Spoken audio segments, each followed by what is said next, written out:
I refused to give up my extra plane seat to a woman with anxiety, and now the entire flight thinks I'm the villain. So I was on a 13-hour flight, which already sounds like a punishment. And I wasn't just traveling with a backpack or a suitcase, I had my cello with me. It's huge, expensive, and extremely fragile. I've seen how airlines treat luggage, and I'm not about to watch my instrument arrive in 17 different pieces. So I did my research and found out you can actually book an extra seat for delicate instruments, which I did. I paid about $500 extra and booked 2 seats in the front row, window seat for the cello so no one bumps into it, an aisle for me. Flight attendant even gave me a seatbelt for it. Everything was going perfectly, until this woman shows up. After boarding was basically done, she looked at the empty seat next to me and said, "Hey, I want that seat, move your instrument." No greeting, nothing, just straight to that. I calmly explained that it was my cello and I had paid for the seat so I couldn't move it. She immediately started arguing, saying I could just put it in the overhead bin or at the back of the plane and nothing will happen.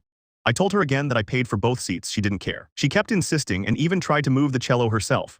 I had to physically stop her and told her if she touched it again, I'd file a complaint. She backed off, but then started saying I was being selfish for taking up a seat with an instrument when she needed it. Then she said she had anxiety and needed the window seat.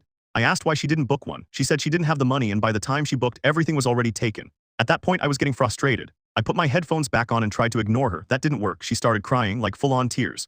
Then she called the flight attendant and said I wasn't letting her sit in the seat, so I had to explain everything again. The flight attendant checked my boarding pass, nodded, and told her, "He paid for the seat. You'll have to go back to yours." That should have ended it, but it didn't. She started crying even more and kept insisting she needed the seat because of her anxiety. Then she looked at me and said I could just take her seat instead. Back of the plane, middle seat, right next to the bathroom. Yeah, no. I told her I wasn't moving and that I paid for my seat for a reason.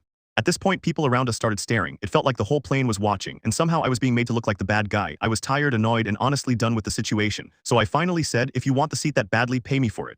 I paid $300 extra for this one. She just stared at me, completely silent. Right then, the captain announced takeoff and she walked back to her seat. But that wasn't the end of it. For the entire 13-hour flight, people kept looking at me like I was some kind of villain. All because I didn't give up a seat I paid extra for to protect my instrument.